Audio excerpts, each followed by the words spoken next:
Welcome dear students, मैं अभिषेक भारती आप सभी का आज की क्लास में स्वागत करता हूं। इस क्लास में हम लोग इंग्लिश ग्रामर के इंटेंशन ऑफ स्पीकर टॉपिक को पढ़ेंगे। जैसे कि मैंने आपको टेंस की सभी क्लासेस करा रखी हैं, तो टेंस के बाद इस टॉपिक को पढ़ा जाता है। चलिए आज के लेक्चर को हम स्टार्ट करते हैं। तो हम लोग देखेंगे कि इंटेंशन ऑफ स्पीकर में क्या क्या रूल्स होते हैं और उनमें किस प्रकार से क्वेश्चंस आपसे पूछे जा सकता है। चलिए देखिए, टॉपिक का नाम है इंटेंशन ऑफ स्पीकर। इसमें सबसे पहले हम लोग पर्सन्स के बारे में समझेंगे। जैसा कि आपको मालूम है कि अंग्रेजी भाषा में पर्सन्स मेनली 3 पार्ट्स में क्लासिफाई किए जाते हैं। पहला होता है स्पीकर, स्पीकर मतलब जो बोलता है। दूसरा होगा लिसनर, जो सुनता है। और तीसरा होता है नॉन एक्टिव पर्सन, जो कि ना ही बोलने और ना ही सुनने में उसकी बात होती है, वो कहीं अलग एक होता है। जैसे कि स्पीकर बोलता कौन है, तो आई। जब सिर्फ एक व्यक्ति बोलेगा तो आई बोलता है, और जब आई अपने साथ बहुत सारे लोगों को मिला करके कोई बात बोलता है तो उस समय पे वी यूज करते हैं। तो आई और वी को स्पीकर बोला जाता है। फिर आता है आपका लिसनर। लिसनर मतलब जो ठीक सामने खड़ा है। तो सामने कौन खड़ा होता है, तो यू खड़ा होगा, तो यू लिसनर हो गया। जब हम किसी ऐसे व्यक्ति के बारे में बात करते हैं जो उस समय पर प्रेजेंट नहीं है, लेकिन मैं किसी के बारे में बात कर रहा हूँ, जैसे कि ही, वह, सी, वह, ये मेल के लिए, ये फीमेल के लिए। फिर हो गया इट, नॉन लिविंग्स के लिए। फिर हो गया दे, प्लूरल के लिए, ही और सी का प्लूरल हो गया दे। तो ये सब क्या होते हैं, नॉन एक्टिव पर्सन होते हैं। पहले इतना समझते हैं, ठीक है। चलिए आगे देखते हैं। अब एक होता है टाइम कंजंक्शन। हमने कंजंक्शंस के बारे में टेंस में भी आपको थोड़ा बहुत बताया था। कंजंक्शन क्या होता है कि जो दो स्टेटमेंट्स को जोड़ता है, और जब दो स्टेटमेंट्स को जोड़ता है जो समय के साथ जोड़ता है, तो उनको हम टाइम कंजंक्शन बोलते हैं। जैसे कि आफ्टर मतलब बाद, बिफोर पहले, व्हेन जब, अंटिल जब तक नहीं, एज सुन एज जैसे ही, टिल जब तक। तो इस तरह के जो वर्ड्स होते हैं ना, ये क्या करते हैं, दो सेंटेंसेस को जोड़ते हैं। और जोड़ते कैसे हैं, तो ये कंजंक्शन का काम करते हैं और इनको टाइम कंजंक्शन बोला जाता है। चलिए देखिए, अगर मैं एक स्टेटमेंट लिखता हूं, ही केम, सिर्फ इतना ही लिखा, ही केम, वह आया था, ठीक है।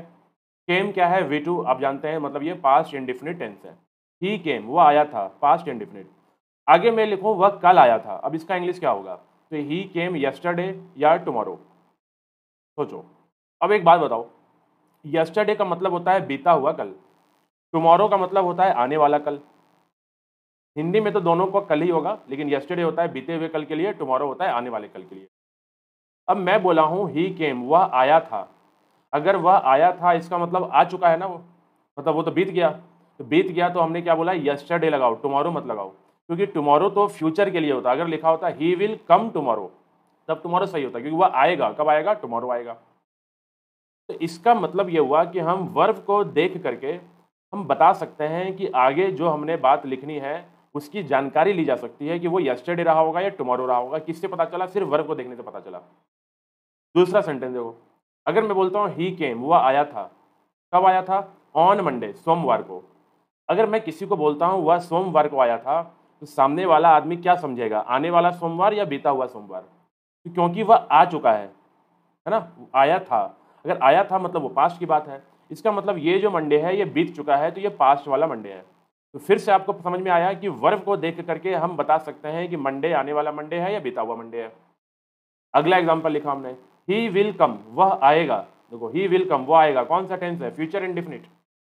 वह आएगा, कब आएगा, सोमवार को आएगा। अब एक बात बताओ, ये सोमवार बीता हुआ है या आने वाला है, तो खुद समझ में आ रहा है कि टेंस को देख के हम बता पा रहे हैं कि ये जो मंडे है वो फ्यूचर है। तो यहाँ मुझे ये समझाना था कि हम वर्ब को देख करके आगे की बात समझ सकते हैं कि वो कौन से टाइम की बात हो रही है। अब जैसे कि एक एग्जाम्पल लिखा, he will wash his car, वह अपनी कार धोएगा। He will wash his car, वह अपनी कार धोएगा, मतलब कब धोएगा, तो before they will come. Before मतलब पहले, किसके पहले, उनके आने से पहले, उनके आने से पहले वह अपनी कार धोएगा, ठीक है। अब इसमें देखो मेन स्टेटमेंट है ये वाली बात, ये वाली बात मेन स्टेटमेंट है, क्योंकि यहाँ मेन मुद्दा क्या है, कार धोना, कि वह कार धोएगा उसकी जानकारी दी जा रही है, तो इसको बोलते हैं मेन स्टेटमेंट। दे विल कम है टाइम स्टेटमेंट। टाइम स्टेटमेंट मतलब ये टाइम बता रहा है कि वह कार कब धोएगा, जब वे लोग आएंगे। तो वे लोग का आना टाइम स्टेटमेंट है। अब देखो ये एक अपने आप में एक पूरी बात है, ही विल वॉश हिज कार, ये भी एक पूरी बात है, दे विल कम। तो दोनों को जोड़ने के लिए हमने एक कंजंक्शन यूज करा बिफोर कंजंक्शन। ये कैसा कंजंक्शन हुआ, क्योंकि ये टाइम स्टेटमेंट को मेन स्टेटमेंट से जोड़ रहा है, इसका मतलब ये कंजंक्शन टाइम कंजंक्शन है, तो ये टाइम कंजंक्शन हुआ। अब है कि इसमें गलती क्या है, तो गलती यह है कि जब आपने यहाँ पे फ्यूचर लिख ही दिया है तो दोबारा फ्यूचर लिखने की जरूरत नहीं है, तो हम बाद वाले विल को काटेंगे। तो स्टेटमेंट क्या बनेगा, he will wash his car before they come, वह अपनी कार धोएगा उनके आने से पहले, बिफोर दे कम। तो एक बात ध्यान रखना है कि ऊपर दिए गए कथन में विल दो जगह है, दो जगह पर विल है। टाइम स्टेटमेंट का विल हट जाएगा क्योंकि जो टाइम सेंस मेन स्टेटमेंट में है वही टाइम स्टेटमेंट में भी होगा और उसके लिए दोबारा विल लगाने की जरूरत नहीं है। बोलने का मतलब यहाँ पे ये हुआ कि जब आप ऊपर के, जब मैं छोटे छोटे स्टेटमेंट्स बता रहा था, तो जब मैं यहाँ ही केम लिखा या ही विल कम लिखा, तो क्या ऐसा लिख के बोला क्या कि वो मंडे, आने वाला मंडे या बीता हुआ मंडे, नहीं ना। ये टाइम आप खुद समझ गए ना वर्ब को देख करके, कि वर्ब देख के हम बता देंगे कि पास्ट का समय है या फ्यूचर का समय है। उसी प्रकार से जब आपने मेन स्टेटमेंट में फ्यूचर दिखा दिया तो इस बात में फ्यूचर अपने आप छुपा हुआ है, फ्यूचर हिडन है, इसको अलग से फ्यूचर दिखाने की जरूरत नहीं होती है। तो ये एक रूल कहता है। अब इस रूल के कुछ एग्जांपल्स ले लेते हैं, जैसे कि she will do her work. देखो ये मेन स्टेटमेंट है, she will do her work, वह अपना काम करेगी। She will do her work, वह अपना काम करेगी, कब करेगी, after her father will come. अब ऐसा एग्जाम में लिख के आएगा, बोलेगा बताइए गलती कहाँ पे है। After her father will come, after यहाँ पे है कंजंक्शन, उसके पिता के आने के बाद, after her father will come, उसके पिता के आने के बाद वह अपना काम करेगी। अब एक बात बताओ, यहाँ पे भी विल था, वह अपना काम करेगी, उसके पिता आएंगे, हर फादर विल कम, तो दो दो बार विल है। तो फिर से क्या काम करना है कि टाइम स्टेटमेंट का विल को हटाना है, मेन स्टेटमेंट के विल को मत हटा देना, टाइम स्टेटमेंट के विल को हटाएंगे। अब बताओ विल हटाएंगे तो क्या बचेगा, कम। अब फादर सिंगुलर है तो सिंगुलर के साथ कम थोड़ी होता है, कम्स होता है, तो हर फादर कम से सही हो जाएगा। तो विल कम गलत हुआ, यहाँ पे हमने कम से सही करा। समझ में आया। अगला एग्जाम्पल देखो, आई विल बी 30, मैं 30 का हो जाऊंगा। आई विल बी 30, मैं 30 का हो जाऊंगा, ये मेन स्टेटमेंट है। तो कब हो जाऊंगा, तो व्हेन यू विल बी 20, ऐसा लिख के आया, जब तुम 20 के होगे। तो मैं 30 का हो जाऊंगा जब तुम 20 के होगे। तो यहाँ पे मेन स्टेटमेंट में विल पहले से ही है, अगर पहले से विल है तो दोबारा विल लिखने की जरूरत नहीं है, तो विल को हटाएंगे। तो विल को हटाएंगे तो प्रेजेंट टेंस में लिखेंगे, तो व्हेन यू आर 20, क्योंकि बी का फॉर्मेट विल के साथ आएगा, बी हटाएंगे तो क्या होगा, इज, एम या आर, लेकिन यू के साथ क्या लगता है, आर लगता है, तो व्हेन यू आर 20, इसलिए विल भी हटके 20 हुआ, यू आर 20। ऐसे ही अगला एग्जाम्पल देखो, they will come, they will call him, वे लोग उसे कॉल करेंगे, मेन स्टेटमेंट है, दे विल कॉल हिम, वे लोग उसे कॉल करेंगे, कब करेंगे, एज सून एज, जैसे ही, ये भी टाइम कंजंक्शन है, जैसे ही दे विल रीच होम, वे लोग घर पहुंचेंगे, वे लोग उसे कॉल करेंगे जैसे ही वे लोग घर पहुंचेंगे। तो बोलोगे सर यहाँ भी विल, यहाँ भी विल, तो दोबारा विल हटाओगे, तो दे के साथ रिच सही है, तो यहाँ पे कुछ करने की जरूरत नहीं है। इसका हिंदी क्या बना, वे लोग उसे कॉल करेंगे जैसे ही वे घर पहुंचेंगे, दे विल रीच होम। तो विल लिखना नहीं होता है, दो दो बार विल लगाने की स्टेटमेंट में जरूरत नहीं है। जब एक स्टेटमेंट मेन स्टेटमेंट का काम कर रहा है और दूसरा टाइम स्टेटमेंट का काम कर रहा है, और बीच में before, after, as soon as, until या टिल, इस प्रकार के कोई भी टाइम कंजंक्शंस हैं, तो दो दो बार फ्यूचर नहीं दिखाना है, एक ही बार मेन स्टेटमेंट में फ्यूचर दिखाना होता है। क्लियर हो गया ये रूल। चलिए अब अगले रूल को समझते हैं।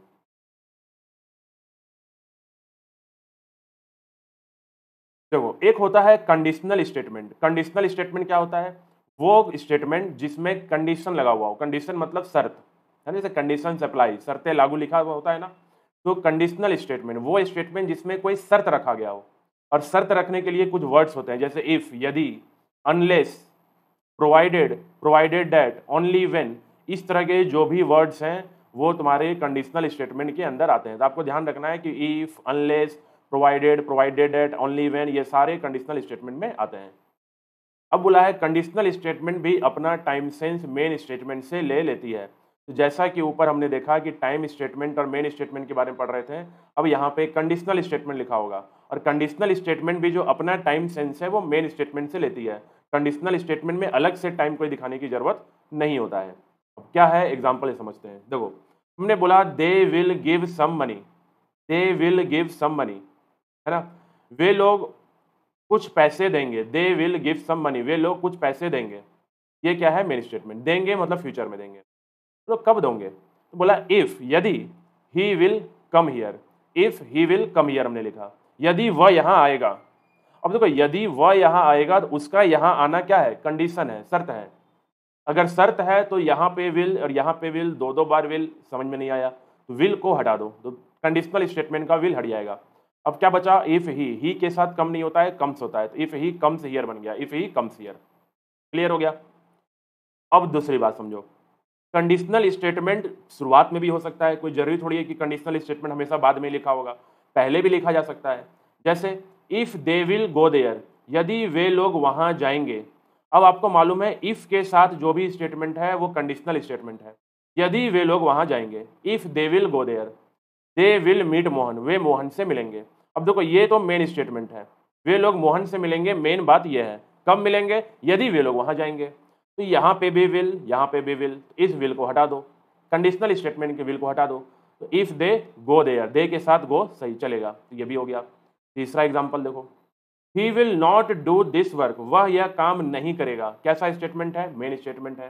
He will not do this work, वह यह काम नहीं करेगा, unless they will come here, जब तक वे यहां नहीं आएंगे। अनलेस का भी मतलब होता है वैसा है कि जब तक वे यहां नहीं आएंगे। ये भी एक शर्त दिखा रहा है कि जब तक वे यहां नहीं आएंगे वह यह काम नहीं करेगा। अब ही के साथ यहाँ पे विल फ्यूचर है, दे के साथ भी तुमने फ्यूचर लगा दिया, जबकि ये कैसा स्टेटमेंट है? ये कंडीशनल स्टेटमेंट है। कंडीशनल स्टेटमेंट को विल को हटा दो तो क्या बन गया? Unless they come here, unless they come here, इतना बनता है। अगला एग्जाम्पल देखो, India can be A super power, Bharat super power बन सकता है। India can be A super power, Bharat super power बन सकता है। ओनली वेन, केवल जब, केवल जब, जब भी क्या है? तो कंडीशनल स्टेटमेंट को दिखाएगा। केवल जब, कब इंडिया सुपर पावर बन सकता है? दे विल वर्क ऑनेस्टली, जब वे लोग ईमानदारी से काम करेंगे।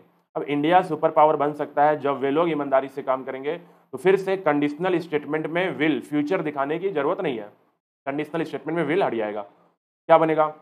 Only when they work honestly, अब दे के बाद वर्क सही होता है। ये सारे रूल्स हमने समझा। अब नोट में क्या है? तो कंडीशनल स्टेटमेंट में फ्यूचर टेंस नहीं होता, मतलब कोई भी कंडीशनल स्टेटमेंट हो, इफ हो, अनलेस हो, ओनली वेन हो, इस तरह के जो भी कंडीशनल स्टेटमेंट हो तो आप फ्यूचर मत लिखना। कंडीशनल स्टेटमेंट में प्रेजेंट का कोई भी टेंस हो सकता है।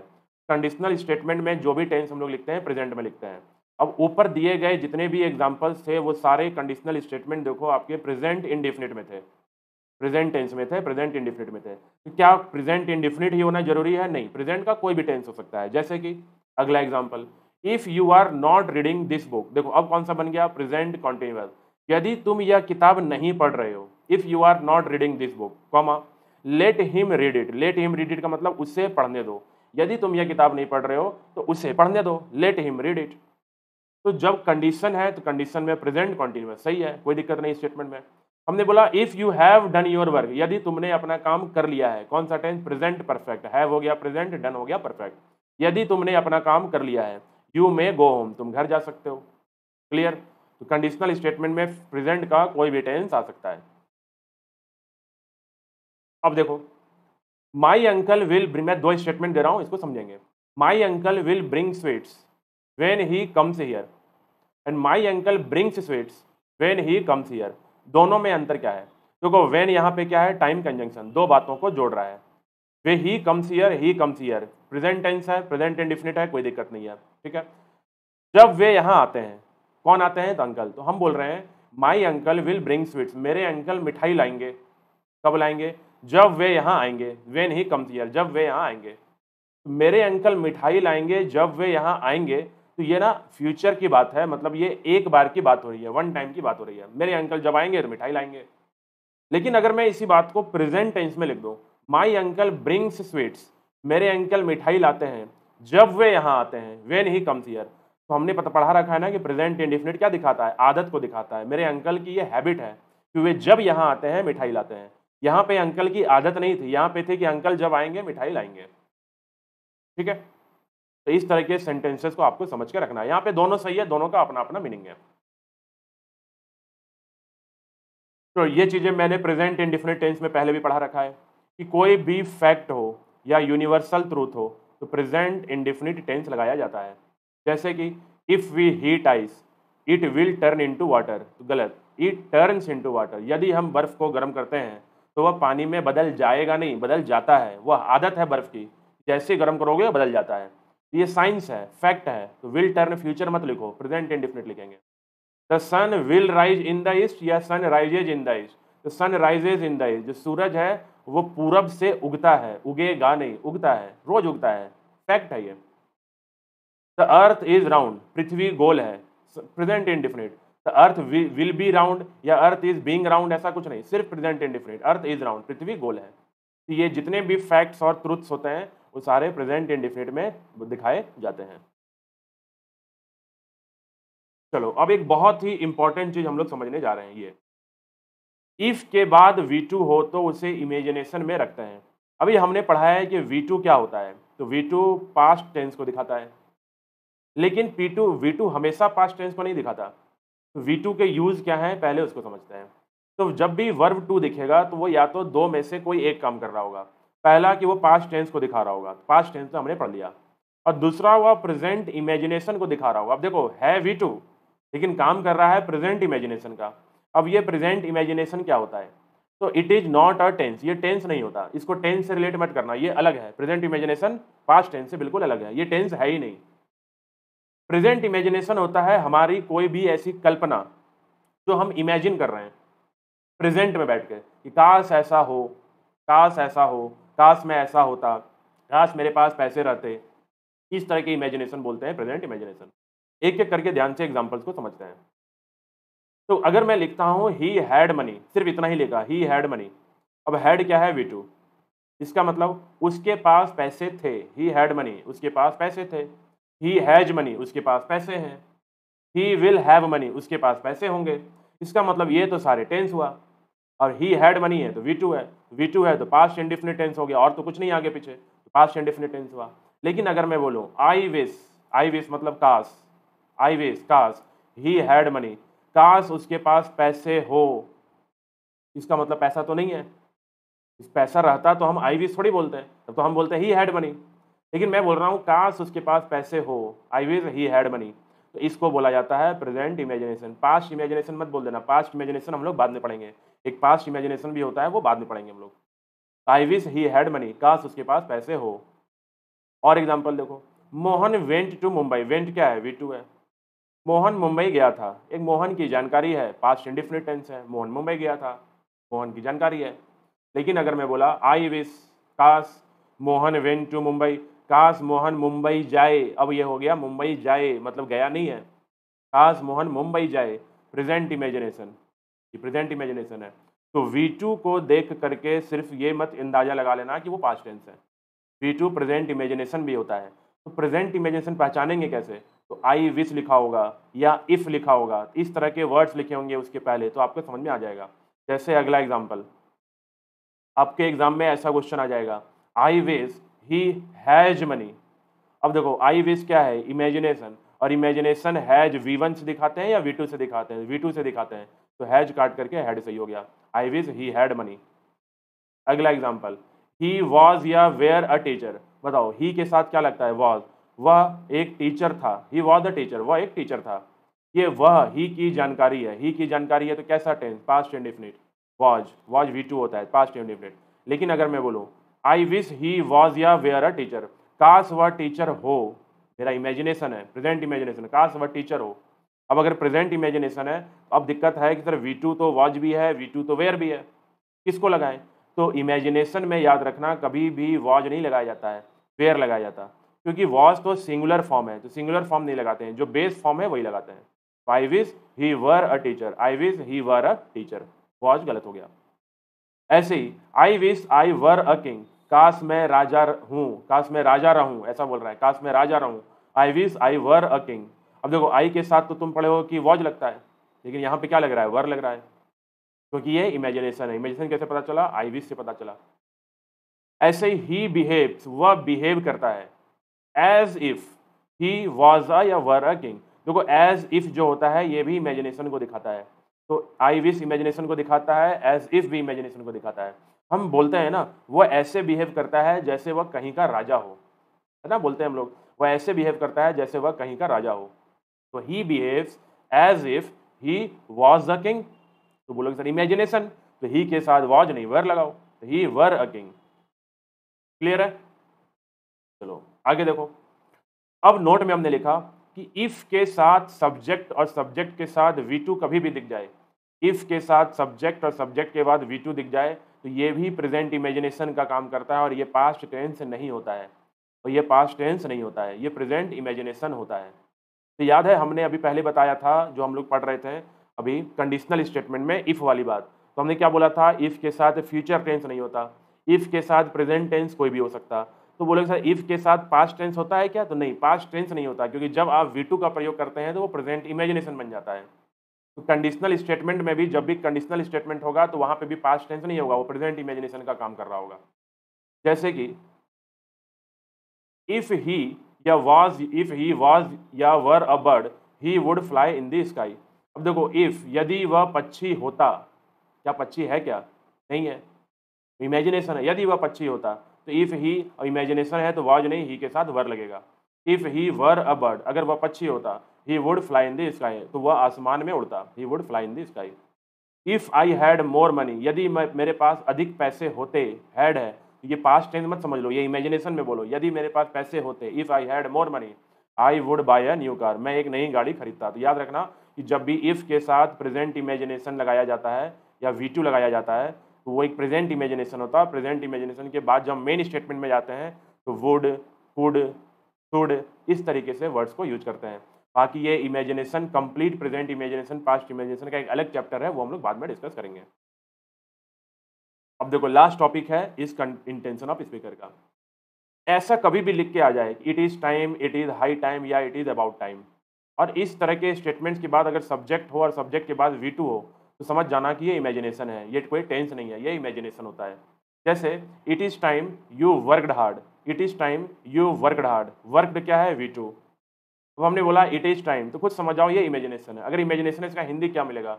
यह समय है तुम मेहनत करो, यह समय है तुम मेहनत करो। इसका मतलब है कि वह मेहनत नहीं कर रहा है, वह मेहनत नहीं कर रहा है और मैं उसको समझा रहा हूँ कि यह समय है तुम मेहनत करो। तो ये इस तरह का सेंस देता है कि he is already too late, वो बहुत लेट हो चुका है ना। यह समय है तुम मेहनत करो, तो वो बहुत लेट हो चुका है, तभी हम ऐसा बात बोलते हैं। लेकिन हम बोले it is time to go there, यह समय है वहां जाने का, it is time to go there. अब देखो इट इज टाइम के बाद V2 नहीं है, सिर्फ V1 है, टू गो देयर। तो ये सिंपल सा स्टेटमेंट है जो कि दिखाता है यह समय है वहां जाने का, और ये he is on time not let, वह लेट नहीं है, वह समय पर है। तो जब ऐसा स्टेटमेंट आता है तो हम बोलते हैं कि वह लेट नहीं हुआ है, वह समय पर है, यह समय है वहां जाने का, it is time to go there. ऐसे ही बोलूं it is time you went there. अब देखो यहाँ पे था it is time to go there, मैं लिख दूं it is time you went there. आपको दिखा जैसे इट इज टाइम के बाद V2 आया, मतलब इमेजिनेशन हुआ। इसका हिंदी कैसा निकलेगा? यह समय है तुम वहां जाते, यह समय है तुम वहां जाते, मतलब वो नहीं गया, और मतलब वह नहीं गया मतलब वह ही इज लेट, वह लेट हो चुका है। ये हो गया आपका कंप्लीट इंटेंशन ऑफ स्पीकर। तो ज़्यादा कुछ नहीं था, 4-5 रूल्स थे, उन रूल्स को कर लीजिए कंप्लीट, ठीक है। फिर हम लोग जल्दी अगले टॉपिक के साथ आपके सामने मिलेंगे।